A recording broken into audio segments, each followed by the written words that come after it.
Salut les amis, j'espère que vous allez bien. On est parti aujourd'hui pour une vidéo donc spéciale Mercato. On va s'intéresser aujourd'hui à 10 informations qui sont tombées depuis hier soir et dans la matinée, et on a notamment pas mal d'informations officielles. On va démarrer. Première information les amis, ça concerne le dossier Gabriel Jesus. Son avenir du côté de Manchester City est plus qu'incertain, avec notamment l'arrivée d'Erling Haaland, l'arrivée il y a quelques mois aussi du jeune attaquant argentin Julián Álvarez.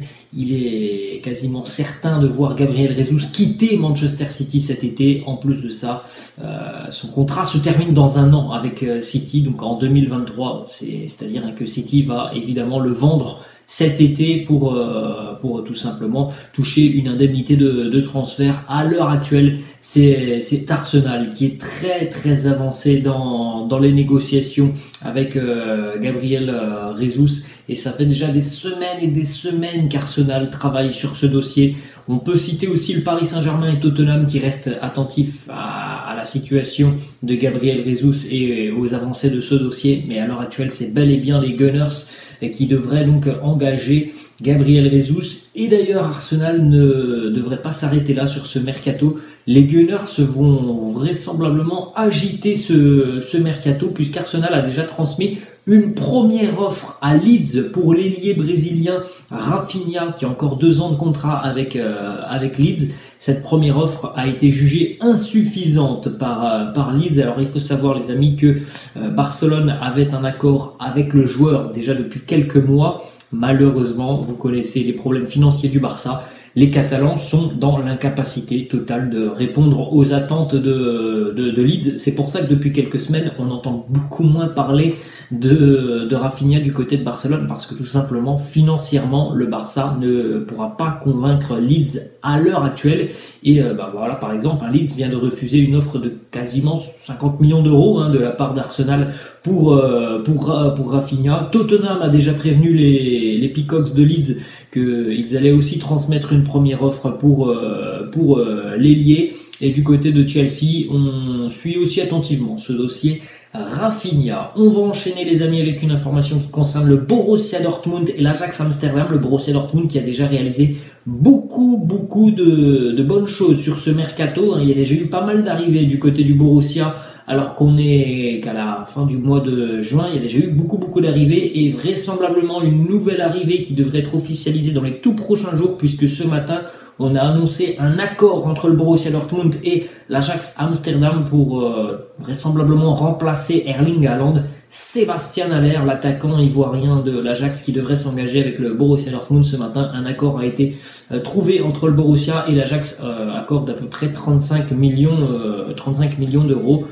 Pour rappel, les amis, tout de même, Sébastien Haller a marqué plus de 30 buts cette saison avec l'Ajax. On va enchaîner du côté du Real Madrid. Là, on parle d'un indésirable du Real, un indésirable de Carlo Ancelotti, un joueur qui n'a jamais convaincu du côté du Real, et pourtant on avait misé gros sur lui lors de son arrivée il y a quelques années en provenance de la Bundesliga. Luka Jovic, l'attaquant serbe du Real, qui n'a pas convaincu, on l'a dit, et qui en plus de ça a très peu de chances d'avoir du temps de jeu, avec notamment la présence de Karim Benzema. Ça reste très compliqué pour un attaquant au Real d'obtenir du temps de jeu. Donc Luka Jovic devrait faire ses valises cet été. La destination à l'heure actuelle, c'est la Fiorentina en Italie. Il y a des négociations entre le Real et la Fio. Actuellement, on discute par rapport à notamment à l'état de ce transfert. Est-ce que ça va être un prêt payant, un transfert sec? Du côté du Real, on aimerait un transfert sec.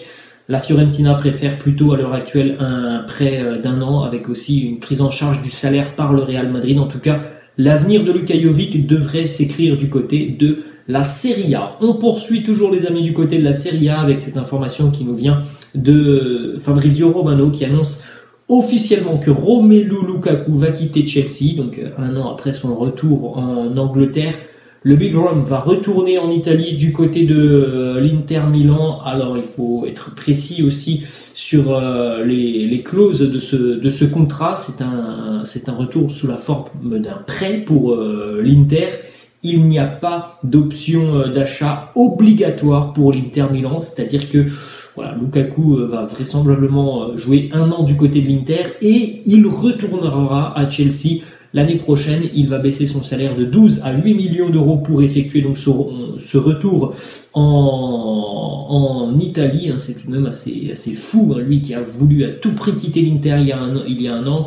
Depuis déjà des mois et des mois, il travaille avec ses agents pour effectuer ce retour en Italie, et ça devrait se faire. Fabrizio Romano a annoncé que normalement la semaine prochaine ça sera officiel. On enchaîne les amis avec une information du côté de l'AS Monaco. L'ASM qui est tombé d'accord dans le courant de la matinée aussi. Il y a eu des premières infos hier et l'officialisation visiblement de cet accord est tombée ce matin.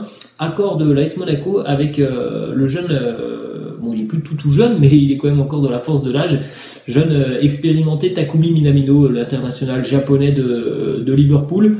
Très bon joueur, hein, mais évidemment du côté de Liverpool, le temps de jeu est problématique pour lui, mais ça semble être une bonne recrue hein, pour l'AS Monaco, qui est tombé visiblement d'accord sur un contrat de 5 ans pour l'international japonais. On va continuer les amis du côté de l'Allemagne, et cette fois-ci c'est officiel puisque ça devrait être rendu officiel dans l'après-midi. Vous le voyez posé juste à côté de moi avec son nouveau maillot. Sadio Mané va signer son contrat avec le Bayern Munich aujourd'hui. Ça, ce sont des images de la veille où on le voit arriver à Munich. Il a déjà le maillot du Bayern. Il a passé sa visite médicale. Donc, voilà, il n'y aura pas de surprise, les amis. C'est tout de même un gros feuilleton et c'est tout de même une énorme recrue pour le Bayern. Là, on parle d'un joueur qui fait partie du top 5 mondial, hein, vraisemblablement, qui sera peut-être même sur le podium du Ballon d'Or. Je pense qu'il sera sur le podium du Ballon d'Or. Donc, c'est une recrue incroyable tout de même pour le Bayern Munich. Et le contrat sera signé dans l'après-midi pour Sadio Mané, qui va devenir un nouveau joueur du Bayern. Et c'est tout de même quelque chose de très très fort réalisé par le Bayern Munich. On enchaîne les amis avec une information qui concerne un jeune attaquant que l'on a découvert depuis un petit peu plus d'un an maintenant en Ligue 1. Le jeune attaquant du Stade de Reims, Hugo Ekitike, avec son profil assez atypique, un attaquant très longiligne, assez fin. Il fait plus d'1m90, Hugo Ekitike, mais il a un véritable sens du but et du déplacement aussi. Et Hugo Ekitike, il pourrait quitter le Stade de Reims. Alors on sait que Reims a un accord avec Newcastle, mais visiblement, c'est pas l'option qui a été choisie par Hugo Ekitike, puisque ses agents ont temporisé avec Newcastle déjà depuis quelques semaines. On a appris que le Paris Saint-Germain, le Real Madrid et le Bayern sont intéressés. Alors visiblement, le Real Madrid, c'est faux. Il n'y a aucun intérêt de la part du Real envers Hugo Ekitike. C'est pourtant l'équipe qui nous l'annonce. Le PSG, lui, est très intéressé et le Bayern aussi. Alors il faut savoir que Newcastle était tombé d'accord avec Reims pour à peu près 45 millions d'euros. Donc si une équipe arrive avec ces 45 millions d'euros et un projet qui semble peut-être plus séduisant que celui de Newcastle, et bien peut-être que Hugo Ekitike rejoindra l'une de ces équipes. Il faut savoir aussi que s'il y a un départ de Robert Lewandowski du côté de Barcelone, le Bayern vraisemblablement passera à la vitesse supérieure sur ce dossier Hugo Ekitike. On va poursuivre les amis avec une officialisation du côté d'Arsenal. C'est officiel depuis la fin de soirée hier. Le jeune Fabio Vieira qui s'engage avec les Gunners après donc avoir connu le FC Porto depuis 3 ans. Fabio Vieira, profil très intelligent techniquement, milieu de terrain plutôt offensif, même s'il peut être aussi assez polyvalent. Il s'est engagé donc hier avec Arsenal. Et comme on l'a dit, hein, ça semble être encore une fois une très bonne pioche pour les Gunners. C'est un très jeune joueur avec un talent indéniable. Il y a une belle marge de progression. Donc on a l'impression tout de même qu'Arsenal est en train de faire de très très bonnes choses sur ce mercato. Il y avait déjà de bonnes choses depuis quelques années avec l'éclosion de certains joueurs. Et les Gunners poursuivent dans cette lancée. Donc plutôt un mercato très attractif de la part des Gunners de Mikel Arteta. Et on va terminer les amis avec cette autre information mercato qui nous arrive tout droit de Catalogne. C'est la RAC qui nous annonce tout ça. Alors on le sait les amis, le Barça est très intéressé par Bernardo Silva. Mais comme on l'a dit en début de vidéo, le Barça est déjà dans l'incapacité de recruter par exemple Rafinha ou Lewandowski. Donc voilà, imaginez Bernardo Silva, c'est tout simplement un rêve pour le Barça. Mais ça semble impossible financièrement puisque City demande à peu près 80 millions d'euros, donc ça semble impossible. Ce matin, le quotidien RAC annonce que le Manchester City serait prêt à céder Bernardo Silva